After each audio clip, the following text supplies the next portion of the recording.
diplomatic blowback is just absolutely enormous. I can go through examples of that if you're interested. Sure.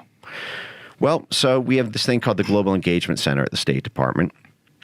It was set up initially to fight ISIS because in 2014, 2015, when the Obama administration was trying to put military boots on the ground in Syria, there was this sort of giant threat that was publicly talked about all over about ISIS recruiting on Facebook and Twitter.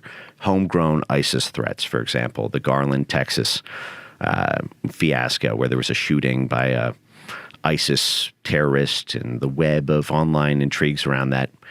3 years later, it would come out that he had been effectively groomed by the FBI. The FBI had paid someone over $100,000 to become his best friend and text him to tear up Texas before that. But never mind, the horse was out of the barn. This idea that ISIS was recruiting on Facebook and Twitter gave a license to the State Department to create this thing called the Global Engagement Center, which was really the first official censorship capacity in the U.S. government. It predated the DHS stuff that would come along in the Trump era.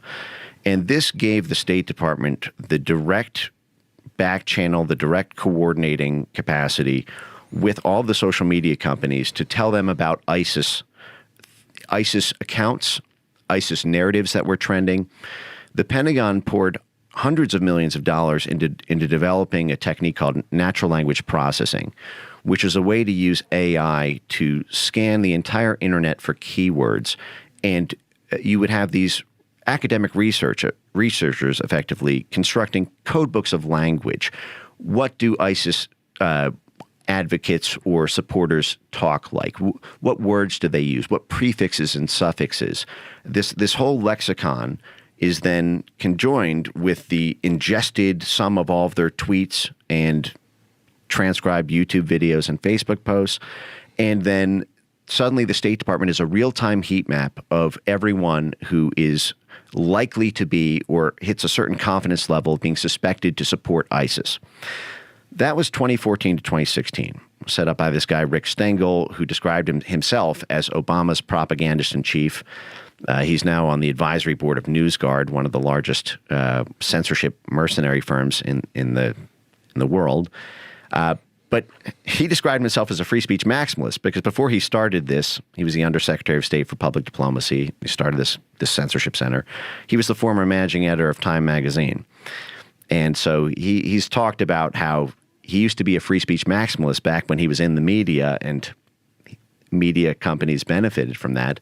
But when Trump won the election in 2016, he became convinced that actually the First Amendment was a mistake. He actually openly advocated in the Washington Post in an op-ed that we effectively end the First Amendment, that we copycat Europe's laws. And then he wrote a whole book on it.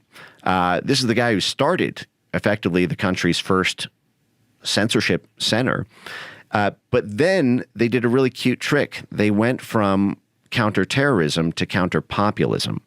Now, we've always had this ability since the 1940s to interfere in the domestic affairs of foreign governments or foreign countries, to topple communist countries. This was the whole Cold War counter-communism work of the CIA and the State Department.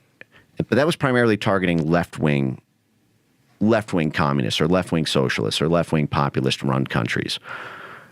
When Trump won the election in 2016, this is one of the reasons I think Republicans were so slow to move on all this.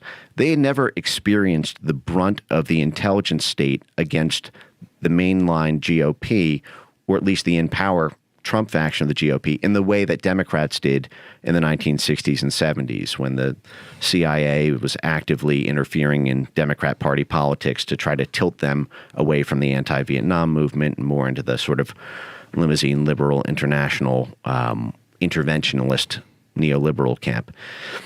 And so in 2016, the Global Engagement Center pivoted from being counterterrorism to counterpopulism, arguing that right-wing populist governments, it wasn't just right-wing, they were also against left-wing populists, but they simply never rose to power in the way that Trump did in the U.S., Bolsonaro did in Brazil, Matteo Salvini did in Italy, Marine Le Pen almost did in France.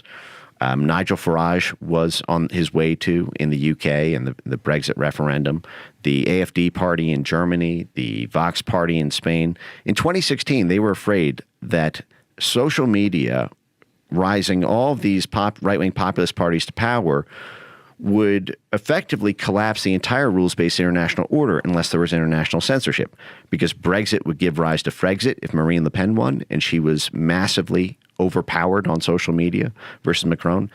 If, as I mentioned, Italy, Germany, there was going to be not just Brexit, there's going to be Frexit, Spexit, Italexit, Grexit, Gorexit. So the entire EU would come undone, which would mean all of NATO would come undone, which would mean there's no enforcement arm for the IMF or the World Bank or international creditors, which would mean it would be like the ending scene of Fight Club, where the credit card company buildings all collapse just because you're allowed to shitpost on the internet. And they talked about that quite openly in 2017 as they were creating this whole censorship infrastructure.